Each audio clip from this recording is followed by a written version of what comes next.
Programme نور بصیرت کے ساتھ میں ہوں آپ کا میزبان حافظ راشد علی۔ آپ دیکھ رہے ہیں FM 4K ٹی وی۔ اس پروگرام کا مقصد اہم دینی مسائل کا کتاب و سنت کی روشنی میں احیا ہے۔ رسالت مآب صلی اللہ علیہ وسلم کی تعلیمات کو آپ کے انداز میں صحیح انداز کے اندر بیان کرنا ہے۔ اللہ کے پاک پیغمبر ساری امت کے لیے مشعل راہ ہیں۔ آج کا موضوع ہے فضائل النبی صلی اللہ علیہ وسلم۔ اے جنت تجھ میں حور و قصور رہتے ہیں، میں نے مانا کہ ضرور رہتے ہیں، میرے دل کا طواف کر اے جنت، میرے دل میں حضور رہتے ہیں۔ حضور رہنے سے مراد یہ ہے کہ شاعر کہتا ہے کہ میرے سینے کے اندر رسالت مآب کی احادیث ہیں، آپ کے فرامین ہیں۔ آج ہم نے سیٹ پر دعوت دی ہے پاکستان کی معروف شخصیت PhD اسکالر پروفیسر نصر اللہ خان مظفر صاحب کو۔ آپ کسی تعارف کے محتاج نہیں ہیں، عظیم اسکالر ہیں، بہت بڑا نام ہے۔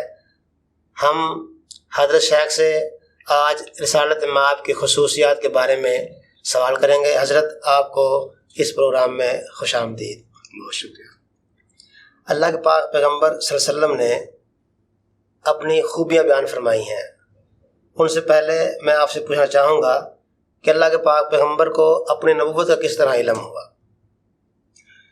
بہت شکریہ حافظ راشد علی صاحب، ماشاءاللہ آپ نے ایک بہت ہی جامع معنی پروگرام کا آغاز کیا ہے۔ سب سے پہلے تو میں آپ کو مبارکباد دوں گا کہ اس چینل پہ جس کو آج FM ٹی وی کے نام سے یاد کیا جاتا ہے، FM 4K ٹی وی پر نور بصیرت کا پروگرام یہ بہت ہی اہمیت کا حامل ہے۔ عوام الناس کو دینی مسائل سے آگاہی اور اس حوالے سے دین اسلام کا احیاء بہت احسن انداز سے ہوگا۔ تو آپ نے جو کوشچن کیا ہے کہ آن حضرت صلی اللہ علیہ وسلم کو اپنی نبوت کا علم کب اور کیسے ہوا، اس سلسلہ میں رسول اکرم صلی اللہ علیہ وسلم کی بڑی خوبصورت حدیث ہے۔ حضرت ابو ذر رضی اللہ تعالی عنہ نے یہ سوال رسول اللہ صلی اللہ علیہ وسلم سے کیا تھا۔ سبحان اللہ۔ اور آج ایک چیز میں ابتداً یہ عرض کرتا چلوں، میرے لیے یہ بڑی باعث سعادت بات ہے، مجھے اس ہستی کے بارے میں کچھ کہنے کا آج موقع ملا ہے جن کے بارے میں مداح رسول حضرت حسان بن ثابت رضی اللہ تعالیٰ عنہ نے فرمایا تھا، وَأَحْسَنَ مِنْكَ لَمْ تَرَ خَطُّ عَيْنِي وَأَجْمَلَ مِنْكَ لَمْ تَلِدِ النِّسَاءُ خُلِقْتَ مُبَرَّأً مِنْ كُلِّ عَيْبٍ كَأَنَّكَ قَدْ خُلِقْتَ كَمَا تَشَاءُ۔ سبحان اللہ۔ بس اس کے ترجمے کی ضرورت نہیں ہے۔ حافظ شیرازی نے اپنے خوبصورت انداز میں خراج عقیدت یوں پیش کیا، یا صاحب الجمال و یا سید البشر من وجهك المنیر لقد نور القمر لا يمكن الثناء كما كان حقه بعد از خدا بزرگ تو ہی قصہ مختصر۔ تو ان کے بارے میں جن کے بارے میں اللہ رب العزت نے ارشاد فرمایا وما ارسلناک الا رحمۃ للعالمین، تو آئیے سعدی شیرازی کو بھی درمیان میں لیتے ہیں۔ انہوں نے بھی اپنی محبت کا اظہار کیا۔ بلغ العلا بکمالہ، بڑا معروف یہ شعر عام طور پہ نعت خوان بھی اپنی نعتوں میں استعمال کرتے ہیں۔ بلغ العلا بکمالہ کشف الدجا بجمالہ حسنت جمیع خصالہ صلو علیہ وآلہ۔ چونکہ خصوصیات کا تذکرہ کرنا ہے تو اس حوالے سے حسنت جمیع خصالہ صلو علیہ وآلہ۔ خصائص نبوت تو بے شمار ہیں، ان کا احاطہ تو ممکن ہی نہیں ہے۔ ایک چیز اور میں عرض کرنا چاہوں گا کہ میرے لیے باعث اعزاز ہے کہ میں PhD لیول پہ سیرہ کا طالب علم رہا ہوں، تو آج سیرت کا ہی پہلو جو ہے یہاں پہ ڈسکس کیا جائے گا۔ تو آتے ہیں خصائص نبوت کی طرف۔ آپ کے فضائل و خصائل و شمائل کا تذکرہ یہاں پہ کرتے ہیں، اور انشاءاللہ تعالیٰ ابھی ابتداً اس بات کا ذکر ضروری ہے کہ آپ کو کیسے معلوم ہوا کہ میں نبی ہوں۔ تو حضرت ابو ذر رضی اللہ تعالیٰ عنہ نے رسول اللہ صلی اللہ علیہ وسلم سے ڈائریکٹ یہ سوال کیا، کیف علمت انک نبی، آپ کو کیسے معلوم ہوا کہ آپ اللہ کے نبی ہیں؟ تو آپ علیہ الصلوۃ والسلام نے فرمایا ما علمت حتی علمت ذالک، مجھے معلوم نہیں تھا حتیٰ کہ مجھے معلوم کروایا گیا۔ وہ کیسے؟ آپ فرماتے ہیں کہ میں بطحائے مکہ میں تھا تو میرے پاس 2 فرشتے آئے۔ سبحان اللہ۔ ایک فرشتہ کہنے لگا ہوا کیا آپ وہی ہیں؟ یہ شخصیت وہی ہیں؟ تو صیغہ راز میں اس بات کو رکھا کہ کس شخصیت کا تذکرہ ہو رہا ہے۔ کچھ چیزیں معقود فی الذہن ہوتی ہیں، تو چونکہ دوسرے آدمی کے ذہن میں اس کا خاکہ موجود ہوتا ہے، اس لیے یہ کوشچن بڑا ہی جو ہے وہ جامع تھا کہ کیا یہ وہی شخصیت ہیں؟ تو انہوں نے کہا ہاں یہ وہی ہے۔ تو دوسرا فرشتہ کہنے لگا پھر ان کا وزن کیجئے۔ سبحان اللہ۔ ایک آدمی کے ساتھ وزن کیا گیا تو حضور فرماتے ہیں میرا پلڑا بھاری رہا۔ سبحان اللہ۔ پھر اس نے کہا کہ آپ 10 آدمیوں سے ان کا وزن کیجئے۔ حضور کہتے ہیں میرا پلڑا پھر بھی بھاری رہا۔ سبحان اللہ۔ پھر اس نے تیسری مرتبہ کہا کہ 100 آدمیوں سے وزن کیجئے، پھر بھی آپ فرماتے ہیں میرا پلڑا بھاری رہا۔ سبحان اللہ۔ اور چوتھی مرتبہ اس نے کہا 1000 سے کر لیجئے، 1000 ترازو کے ایک پلڑے میں اور ایک میں حضور صلی اللہ علیہ وسلم۔ آپ نے فرمایا میرا پلڑا پھر بھی بھاری رہا۔ سبحان اللہ۔ سبحان اللہ۔ تو دوسرا فرشتہ یہ کہنے لگا بھائی اگر آپ کی پوری امت کو بھی ایک پلڑے میں رکھ دیا جائے اور دوسرے میں حضور ہوں تو پھر بھی آپ کا پلڑا بھاری رہے گا۔ سبحان اللہ۔ آپ پوری کائنات میں سب سے اعلیٰ و بالا ہیں۔ آپ کی شخصیت اتنی عظیم ہے کہ عظیم رب نے اتنا عظیم کسی کو بنایا ہی نہیں ہے، بے شک، اور قیامت تک بنائے گا بھی نہیں۔ بے شک۔ خدا سے تو کم ہے اور سب سے زیادہ، 2 عالم سے اعلیٰ ہمارے محمد صلی اللہ علیہ وسلم۔ ماشاء اللہ۔ صلی اللہ کے پاک پیغمبر نے خود ہی بیان فرمایا ہے کہ اللہ نے مجھے 6 خصوصیات دی ہیں جی جو کسی اور نبی کو نہیں دی۔ وہ حدیث معروف ہے اوتیت جوامع الکلم، اس پر راشد بن محمد نے پوری کتاب ہی لکھی ہے، اس کا ترجمہ بھی ہو گیا ہے۔ میں چاہتا ہوں ہم اس حدیث کے جو 6 نکات ہیں، خصوصیات ہیں، اس پر باری باری ہم آپ ہمارے ناظرین کو آگاہ کریں۔ تو اس سے کیا مراد ہے؟ اوتیت جوامع الکلم۔ جی، یہ حدیث مسلم شریف میں موجود ہے اور حضرت ابو ہریرہ رضی اللہ تعالیٰ عنہ اس کے راوی ہیں۔ رسول اللہ صلی اللہ علیہ وسلم نے اپنی ہی خصوصیات اپنے ہی انداز میں پیش کیں، اور پھر میں اگر یہ بات ابتداً کہہ دوں تو مجھے کہنے کی اجازت دیجیے کہ حسن یوسف دم عیسیٰ ید بیضاداری آنچ خوباں ہما دارن تو تنہا داری۔ اور پھر کسی عربی کے شاعر نے کہا تھا لکل نبی فضیلۃ فی الانام وجملتها مجموعۃ لمحمد صلی اللہ علیہ وسلم۔ تو تمام کمالات کا، تمام خصوصیات کا مرکہ، منبع، ماخذ اور مجموعہ بنا کر اللہ نے محمد کی صورت میں مبعوث فرمایا صلی اللہ علیہ وسلم۔ تو یہ ہیں ہمارے آقا و مولا صلی اللہ علیہ وسلم۔ تو بات ہو رہی تھی پہلی خوبی کے حوالے سے، اوتیت جوامع الکلم، عرابی حوالے سے میں ابھی بات نہیں کرنا چاہوں گا، وہ بعد میں ہو جائے گی، لیکن یہاں پہ میرے نقطہ نظر سے اس کو یوں پڑھا جائے گا اوتیت جوامع الکلم، کلم اردو زبان میں، ہاں، اوتیت جوامع الکلم۔ تو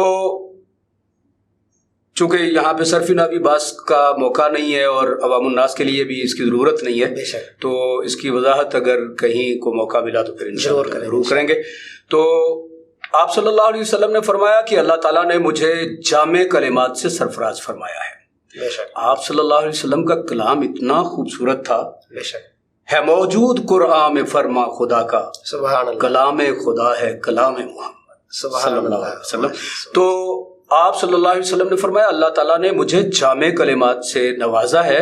تو اس کا مطلب یہ ہے کہ آپ کے الفاظ اتنے جامع معنی ہوتے تھے جس میں حشو و زوائد کا تصور بھی نہیں کیا جا سکتا، ٹو دا پوائنٹ، یعنی اتنی مختصر گفتگو، الفاظ انتہائی کم اور مفہوم انتہائی زیادہ۔ میں جسٹ ایک ایگزامپل یہاں پہ کوٹ کروں گا۔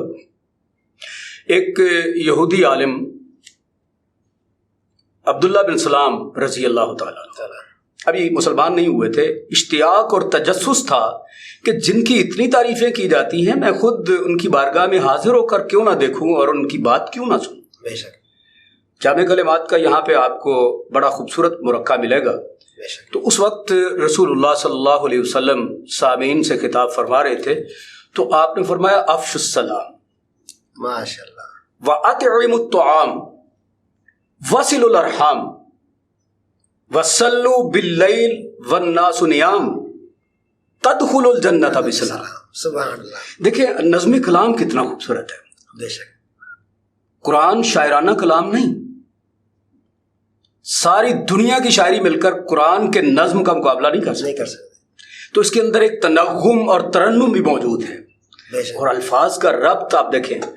صاحب قرآن کے الفاظ اتنے جامع ہیں, ایک ایک لفظ کے اندر مفاہیم و مطالب کے دریا بہتے ہیں.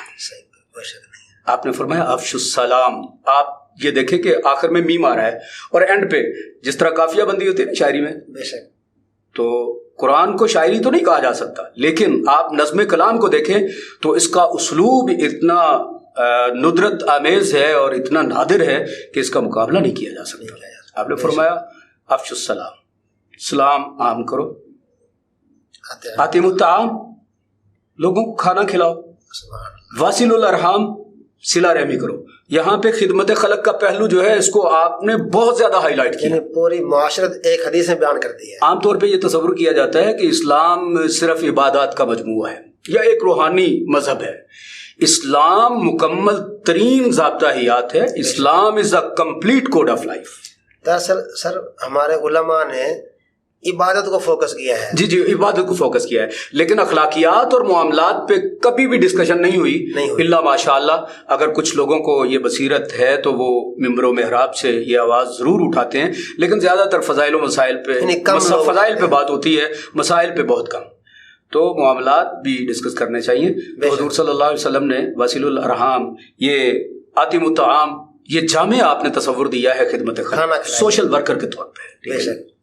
تو بھوکوں کو کھانا کھلانا یہ بہت بڑی عبادت ہے. یہی ہے عبادت, یہی دین و ایمان کہ کام آئے دنیا میں انسان کے انسان. سبحان اللہ. تو انسان کو اصل میں درد اور احساس دیا ہے میرے آقا علیہ الصلوۃ والسلام نے. اتر کر ہرا سے سوئے قوم آیا اور ایک نسخہ کیمیا ساتھ لایا. تو اس نسخہ کیمیا کے ذریعے آپ نے لوگوں کی معاشرت کو بدل کے رکھ دیا, ان کی مینٹیلٹی کو چینج کیا اور ان لوگوں کا مائنڈ سیٹ ایسا بنایا کہ آپ ایز اے سوشل ورکر پوری زندگی کام کریں گے. ساتھ لڑنے والے بھائی بھائی بن گئے. دیکھیں یہ آپ کی آمد کی وجہ سے ہوا تھا نا, کہ جو لوگ آپس میں خون کے پیاسے تھے آپ صلی اللہ علیہ وسلم کی آمد سے وہ ایک دوسرے کے بھائی بن گئے. اشداء علی الکفار رحماء بینہم, ہو حلقہ یاراں تو بریشم کی طرح نرم, رزم حق کو باطل ہو تو فولاد ہے مومن. سبحان اللہ. جی تو حضور صلی اللہ علیہ وسلم کے یہ جامع کلمات ہے. وصلوا الارحام وصلوا باللیل, رات کو جب لوگ سو رہے ہوں, والناس نیام, جب لوگ سو رہے ہوں آپ اٹھ کر اللہ کی بارگاہ میں حاضر ہو کر گڑ گڑا رہے ہوں اور اللہ سے اپنے گناہوں کی معافی مانگ کر اس سے اپنی بخشش اور مغفرت کا سوال کر رہے ہوں, تو اس کا نتیجہ کیا نکلے گا؟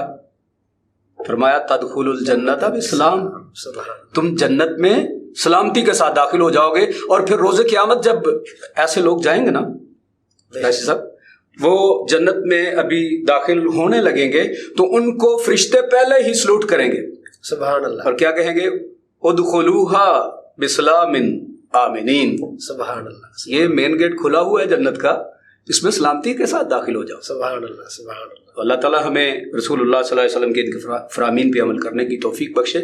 بہت چھوٹے چھوٹے آپ کے جملے لوگوں کی زندگی کو بدلنے کے لیے وہ بنیادی ایک سبب ثابت ہوئے.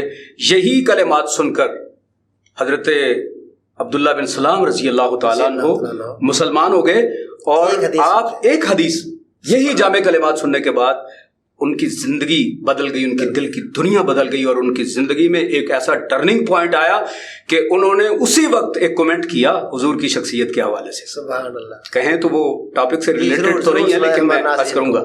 جی میں عرض کروں گا کہ اس وقت جو کمنٹ کیا تھا عبداللہ بن سلام، ابھی وہ اسلام کے لیے انسپائر ہوئے ہیں حضور صلی اللہ علیہ وسلم کے جامع کلمات سے، تو اس وقت انہوں نے کیا کہا تھا؟ واللہ لیس ھذا الوجہ بوجہ کذاب، اللہ کی قسم اتنا حسین چہرہ کسی جھوٹے شخص کا نہیں ہو سکتا، یہ سر سے لے کر سراپا صداقت ہیں، لہٰذا میں ان کا مرید بننے کو اپنے لیے ترجیح دوں گا.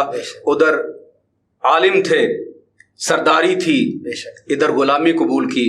محمد کی غلامی ہے سند آزاد ہونے کی، خدا کے دامن توحید میں آباد ہونے کی. سبحان اللہ. یعنی سر اسے یعنی اوتی تو جوامع الکلم سے تمام احادیث مراد ہیں اللہ نبی کی، اللہ کے رسول خاص افرام جیسے انما الاعمال بالنیات، الحیاء من الایمان، یعنی کچھ سلیکٹیو آپ کے فرامین ہیں یا تمام احادیث ہیں؟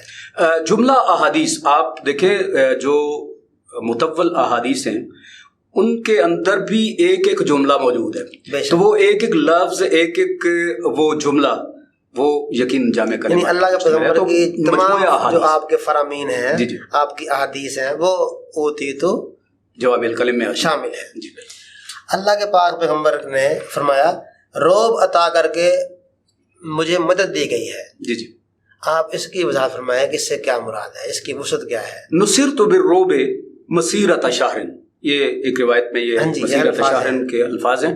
تو اس کا مطلب یہ ہے کہ اللہ تعالیٰ نے مجھے اتنا رعب اور دبدبا عطا کیا ہے، اتنا جلال عطا کیا ہے کہ میرا دشمن اگر 1 مہینے کی مسافت پہ موجود ہے تو وہ مجھ سے مرعوب ہے. سبحان اللہ. تو اس پر خوف طاری ہے، اس پہ خوف طاری ہے. یہی وجہ ہے کہ دوسرے لوگ جو ہیں وہ حضور صلی اللہ علیہ وسلم کی جلالت کی وجہ سے، آپ کی وجاہت کی وجہ سے مرعوب ہو جاتے تھے. اس میں 1-2 واقعات موجود ہیں، اگر اجازت ہے تو میں شیئر کروں گا. ضرور. ایک آدمی رسول اللہ صلی اللہ علیہ وسلم کی خدمت میں حاضر ہوا، اس کو کسی نے ریفر کیا. اس کا مسئلہ یہ تھا کہ اس نے ابو جہل سے قرض لینا تھا، قرض تھا وہ واپس لینا تھا، کوئی اس طرح کی صورت تھی، لین دین تھا معاملہ. تو کسی نے حضرت تمسخر یہ کہا کہ آپ نا محمد کے پاس جائیں صلی اللہ علیہ وسلم، وہ آپ کے پیسے ان سے لے دیں گے. یعنی یہ بطور شرارت کہا گیا، بطور شرارت کہا. تو اب دیکھیں کہ بعض اوقات ایسا ہوتا ہے کہ شر میں سے بھی خیر کا پہلو نکل آتا ہے. بے شک. بھیجنے والے نے کس نیت سے بھیجا تھا اور اس کا نتیجہ کیا ہوا؟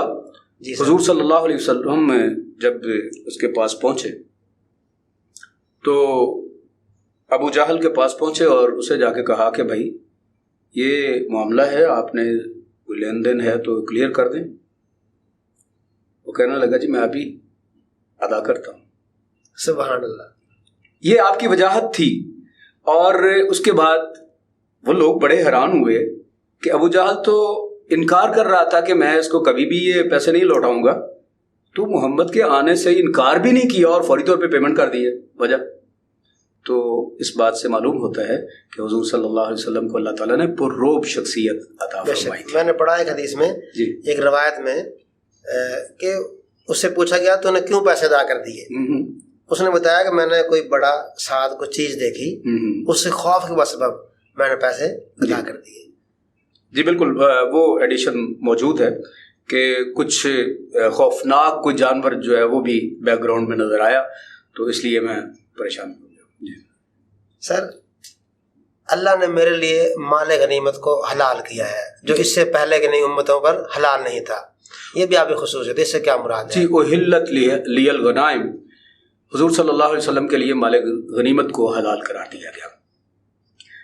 آپ کو معلوم ہے کہ ہجرت کے بعد جب آپ مکہ میں، مدینہ میں، آپ چیف ایگزیکٹو آف مدینہ منورہ، ریاست مدینہ کے سربراہ کی حیثیت سے جب آپ نے چارج سنبھالا تو 1 سال نہیں گزرنے پایا تھا کہ اہل مکہ نے مدینہ پر چڑھائی کر دی. بے شک.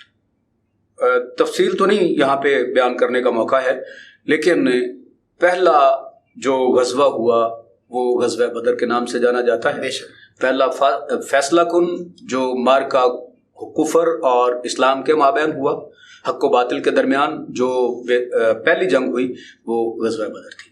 تو غزوہ بدر سے پہلے چونکہ غنیمت کے حوالے سے، مال غنیمت کے حوالے سے کوئی احکام نہیں تھے، چونکہ جہاد فرض نہیں تھا، بے شک، تو 2 ہجری میں یہ، یعنی 2 ہجری کے اوائل میں یہ جب جہاد کی فرضیت کا حکم آتا ہے، جنگ بدر میں جب مال غنیمت حاصل ہوتا ہے، تو اس کے متعلق صحابہ کرام رضوان اللہ علیہم اجمعین میں بڑی چہ گوئیاں تھیں کہ اب اس کی تقسیم کیسے ہوگی۔ بے شک، تو اس کی تفصیل سورہ انفال میں موجود ہے کہ اس میں خمس کا اللہ تعالیٰ نے ذکر کیا، اور باقی مجاہدین کی تقسیم جو ہے وہ مال غنیمت کے حوالے سے وہ تفصیلات وہاں پہ پڑھی اور دیکھی جا سکتی ہیں۔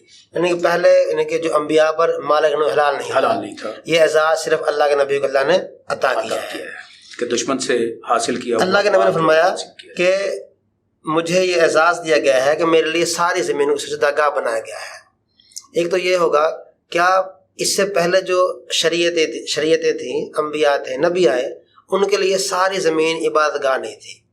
آپ اس کی ذرا جعلت لی الارض کلھا مسجدا، ابھی وہ جامع کلمات کی بات ہو رہی تھی نا، یہ حدیث لمبی ہے بے شک، لیکن ایک ایک جملے پہ آپ غور کریں تو یہ جوامع الکلم ہے۔ بے شک، تو آپ صلی اللہ علیہ وسلم نے فرمایا کہ میرے لیے جعلت لی الارض کلھا مسجدا و طہورا، بے شک، یعنی پاک بھی یہ جگہ ہے، میرے لیے تمام جگہ کو مسجد بنا دیا گیا اور پوری زمین پاک ہے۔ پاک ہے، سبحان اللہ۔ پہلے یہ تھا کہ پہلی امتوں میں عبادت تھی، لیکن عبادت کے لیے عبادت گاہ کا ہونا ضروری تھا۔ بے شک، اپنے معبد کے علاوہ وہ کہیں پہ عبادت نہیں کر سکتے تھے، لیکن کتنی وسعت ہے میرے آقا کی آمد سے کہ آپ صلی اللہ علیہ وسلم کی وجہ سے امت کے لیے کتنی سہولتیں پیدا ہو گئی، بے شک، کہ آپ جہاں پہ بھی ہیں، اپنا کاروباری حوالے سے سفر پہ ہیں، جہاں پہ آپ کو ٹائم ملتا ہے، وقت ہو جاتا ہے نماز کا، آپ وہیں پہ، مصلی بھی ضروری نہیں ہے، چٹائی بھی ضروری نہیں ہے، اس کے لیے سب بچھانے کی ضرورت نہیں ہے، آپ اللہ کی زمین ساری کی ساری پاک ہے،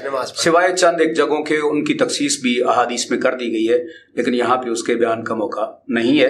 تو تمام زمین کو مسجد قرار دیا گیا کہ ہر جگہ پر عبادت کی جا سکتی ہے، جہاں وقت ہو جائے وہاں۔ کوئی ایسی جگہ ہے جہاں ہم نماز نہیں پڑھ سکتے؟ جی، تو جہاں پہ پانی بھی میسر نہیں ہے تو طہورن کا مطلب یہ ہوگا کہ وہاں پہ آپ تیمم کر کے نماز ادا کر سکتے ہیں۔ سبحان اللہ، سبحان اللہ۔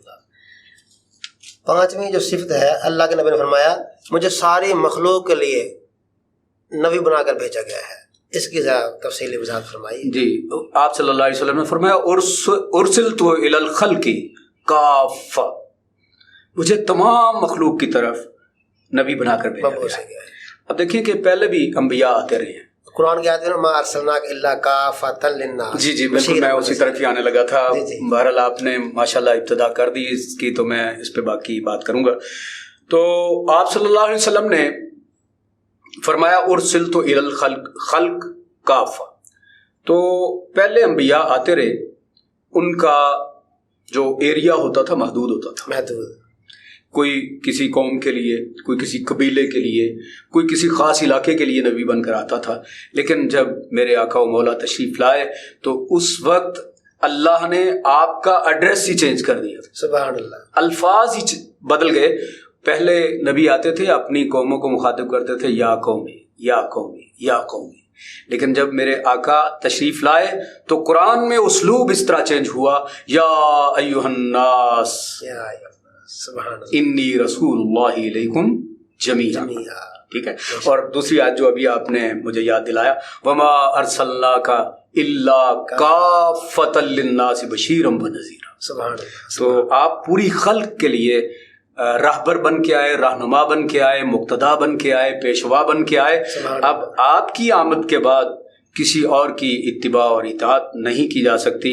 آپ صلی اللہ علیہ وسلم کی اطاعت کو اللہ نے اپنی اطاعت قرار دیتے ہوئے کہا من یطیع الرسول فقد اطاع اللہ، جس نے میرے رسول کی اطاعت کر لی اس نے میری اطاعت کر لی۔ تو کامیابی کے 2 ہی اصول ہیں، اطیع اللہ واطیع الرسول۔ کامیابی کے 2 اصول، اطیع اللہ واطیع الرسول۔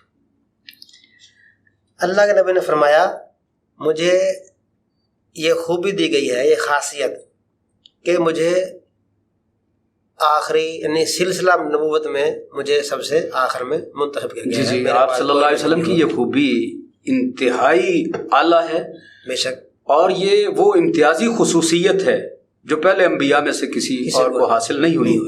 ختم نبوت کا اعزاز بہت بڑا اعزاز ہے، بہت بڑا.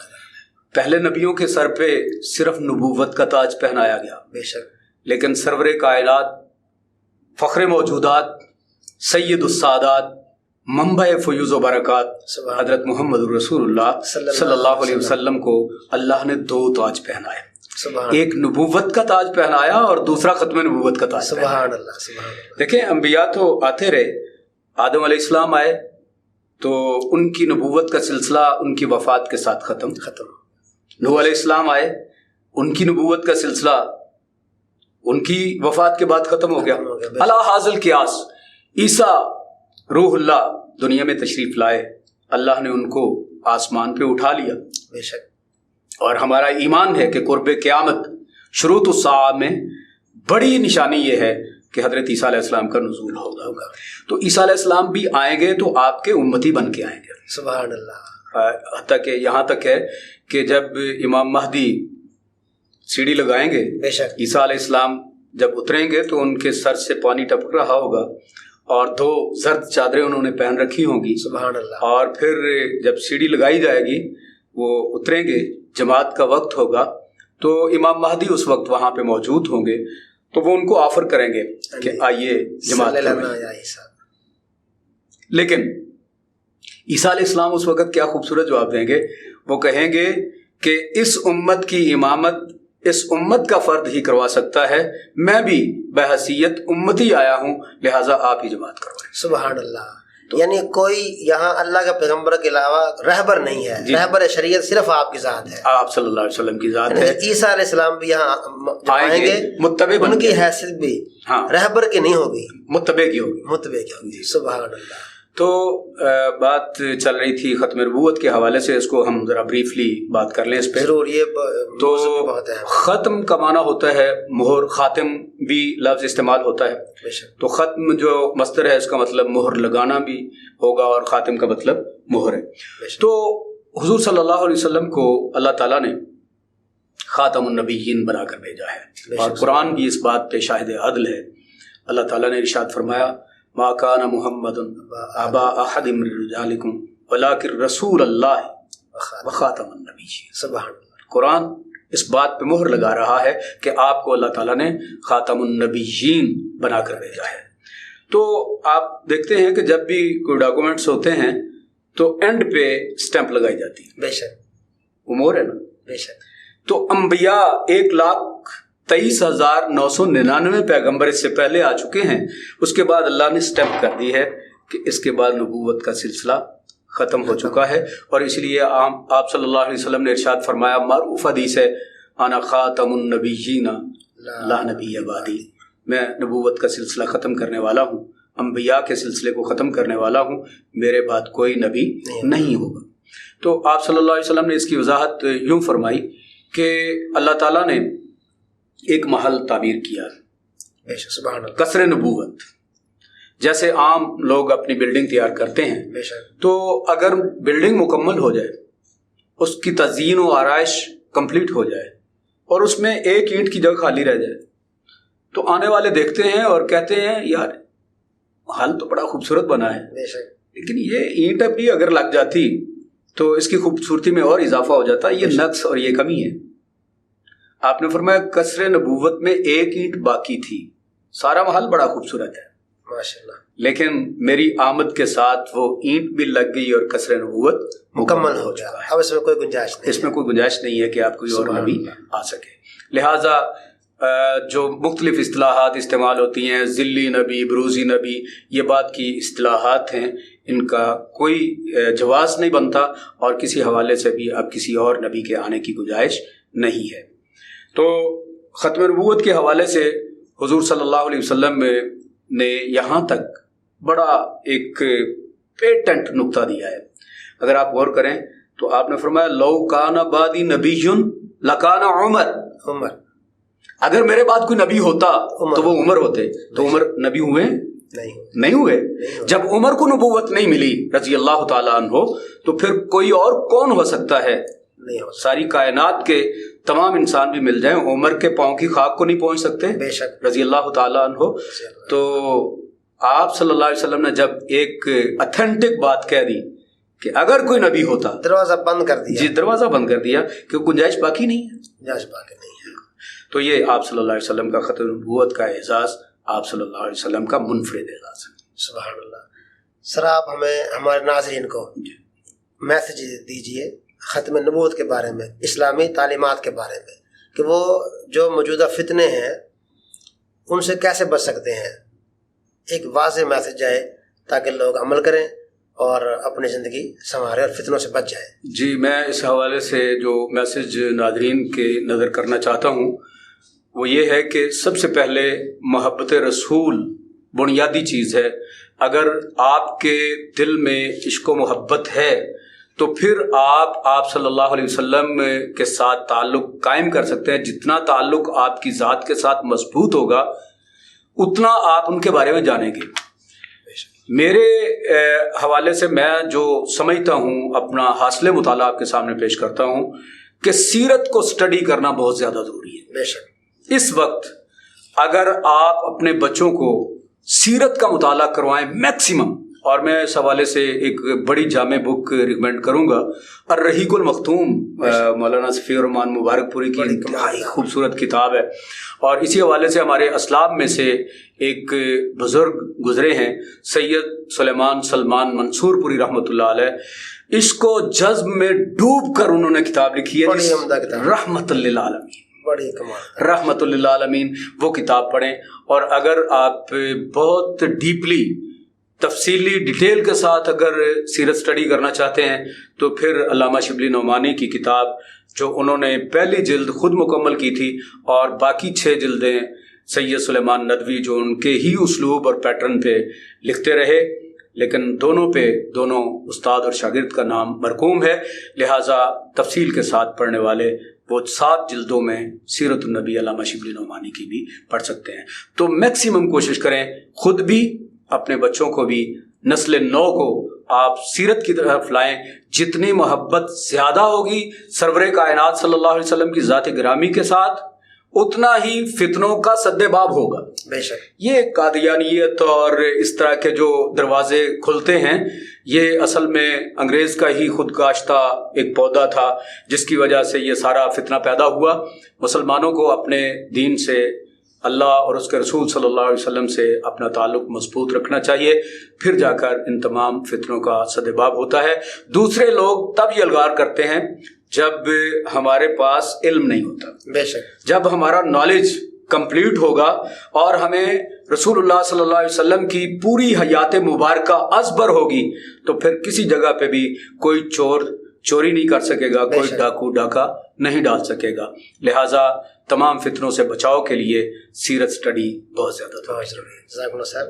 میرے ہاتھوں سے ہونٹوں سے خوشبو نہیں جاتی، میں نے نام محمد لکھا بہت، چوما بہت.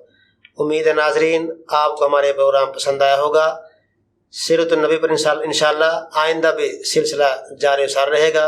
اپنے معزز مہمان کو دوبارہ دل کے تہہ گہرائیوں سے سپاس گزار ہے، ہمارے پروگرام میں آئے، اظہار کیا. جزاکم اللہ خیر. السلام علیکم ورحمۃ اللہ وبرکاتہ. وعلیکم السلام ورحمۃ اللہ.